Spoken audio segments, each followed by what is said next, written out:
কত ভাল নহ'ব মই পৰিৱেশটো ভাল দেখা নাই মই ইয়াৰ পৰা ক'বই ভাল হ'ব এই ভয়তে মহামুনি দৌৰিব লাগিল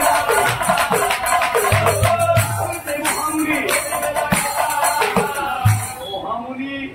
মনে গৈ এই দৃশ্যটো দেখা পাই ভয় পাই তেওঁ পলাবলৈ চেষ্টা কৰিল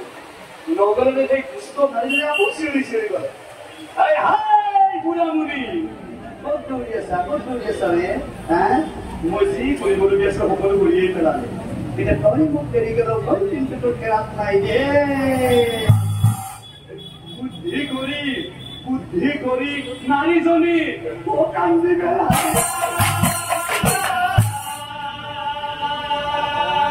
আতাহ পাৰি গৈ আৰাইজ পাতি আতাহ পাৰি গৈ আৰাইজ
দেখা মুনি মুনি হেন লাগে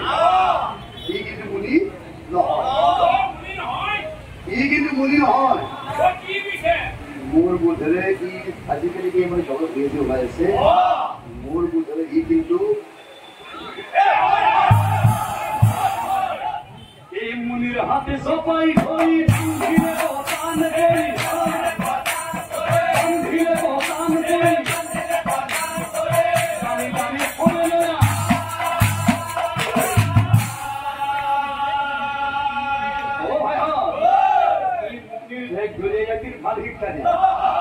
আমি ইয়াত সময় অপচয় নকৰো যিহেতু নামঘৰত কাম আছে গাঁৱৰ ৰাইজ চাগে উপস্থিত আছে ৰাইজ বহি আছে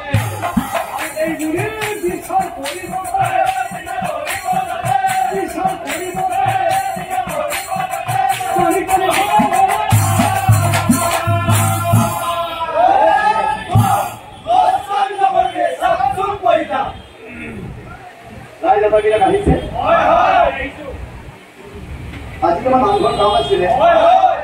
এই কাম কিছু মই স্থগিত হৈ থাকিব আমাৰ সৰুকে এখন বিচাৰ আৰম্ভ হ'ব আপোনালোকে তলত কথা নাপাতিব কিবা যদি কমছে দুজনকৈ থিয় হৈ প্ৰকাশ কৰিব প্ৰভুসকল কথা এটা মই বেয়া নাপাব আপোনালোকে মেলে মিটিঙে আগত নাহে পাছত আহে আৰু পাছত আহিলৈ মানে গোটেই গৃহস্থী প্ৰভাৱ উলিয়াই লৈ আমাৰ বিচাৰ ভাঙি যোৱাৰ পাছত আপোনালোকে গৈ দুটাই দুটাই ভাগত গৈ আলোচনা কৰে মোৰ মতে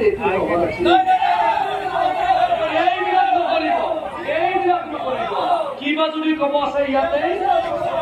কিন্তু বিচাৰ ভাঙি যোৱাৰ পাছত বিচাৰত ইয়াতে একো নকয় বাটত গৈ ফচাৰ সেইদিনাখনৰ বিচাৰপতি আছিল গাঁৱৰ একেবাৰে বয়সস্থ ব্যক্তি যাৰ বয়স প্ৰায় 85 বছৰৰ উৰ্ধত আছিল তেখেত সেইদিনাখনৰ বিচাৰপতি আছিল সকল মই আৰম্ভ আপোনালোকে সহায় সহযোগিতা আগবঢ়াওক যিহেতু আমি বিচাৰ বেছি মানে দীঘলীয়া কৰিব নোৱাৰোঁ নামঘৰত কাম আছে তেতিয়া আমাৰ প্ৰথম কাৰ্যসূচী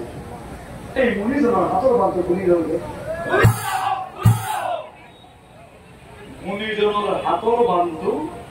দিলে সেই 85 বছৰীয়া উদ্ধত বিচাৰপতিৰ কথা বলে তেখেতে পুনৰ ক'লে হে আই তুমি চিঞৰ বাখৰ কৰিলা নি দৌৰিয়ে নাৰীবিলাকৰ ভোকনে ঘূৰি কি নাজানো বোলে বোলে ঢৌকিলে ৰূপ নহয় বাৰু বোলে এই জালত পোৱা মাছটো সদায় সৰু কিন্তু জালৰ পৰা যদি জঁপিয়াই পলাই যাব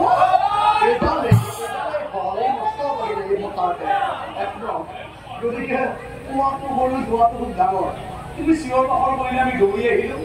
আচল কথাটো কি হৈছে তুমি সুন্দৰকৈ থিয় হৈ নহয় ভগৱান তুমি সুন্দৰকৈ থিয় হৈ আমাৰ গোটেই মানুহখিনিয়ে বুজি পোৱাকে তুমি কোৱাচোন নাই কোৱা আৰু লগে লগে সেই দুষ্ট নাৰীজনী দয়া ৰাইজক বিচাৰত কি বুলি কৈছিল দয়া ৰাইজ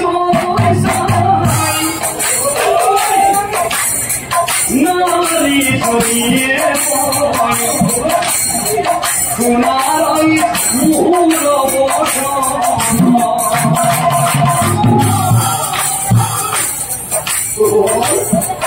আপোনাৰ কথা বলব কথা হৈছে মই এইখন গাঁৱতে নামলৈ গৈছো আৰু আইতাই মোক গাঁৱতে আমাৰ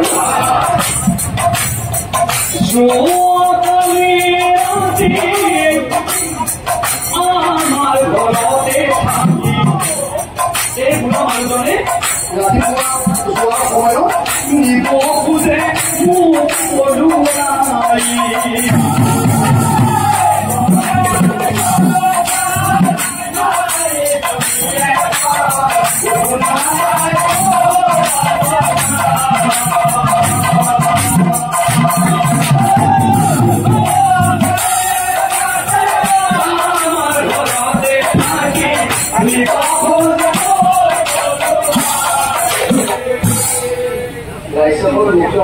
পলুৱাই মই এইখন গাঁৱতে ডাঙৰ দীঘল হৈছো আৰু আইতাই সুবিধাটো মোক গাঁৱতে দি আহিছে ইমান বৰষুণ আপোনালোকে বৰষুণ দিছেনে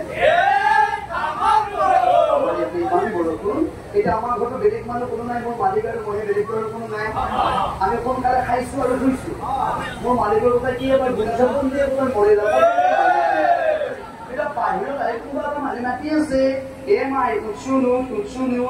মই ভাবো ৰাতিখন কোনেনো মাতি দিবি মই কি কৰিলো একেবাৰে মানুহ যোগাই দিয়া নাই মই এনেকে দুৱাৰখন খুলি বাহিৰত বুলি চালো যে বুঢ়া মানুহ এটা বৰষুণত ভিজি পৰি আছে গৈছো লগৰ এটা মানুহজনে কৈছে অ মাই তোমালোকৰ ঘৰটো মই থাকিব পাৰি নেকি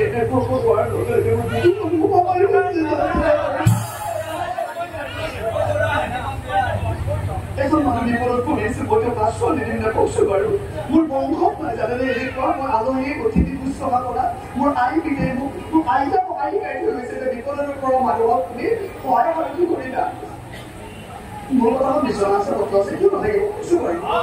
আপোনালোকে যদি মোৰ ঘৰত আহে মই নালাগিমনে ধুনীয়াকে নিশাটো পাৰ হৈ গ'ল ৰাতিপুৱা মই দিয়কচোন ৰাতিপুৱা সোনকালে উঠি মই অকণমান বাঢ়ি বনখিনি কৰি পেলাই গা পা ধুব যাওঁ বোলো এনেকে মই বাঢ়ি বনখিনি কৰি পেলাই বাহিৰলৈ যোৱাৰ লগে লগে এই মানুহজন সোনকালে উঠি পেলাই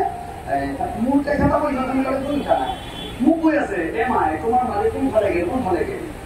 মোৰ এটা কথা হ'ল ৰাতিপুৱা কৈ মই মালিকৰ কথা কিয় সুধে নেকি সন্দেহ ধৰা নাহে সন্দেহ ভাৱ নাহে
কথাটো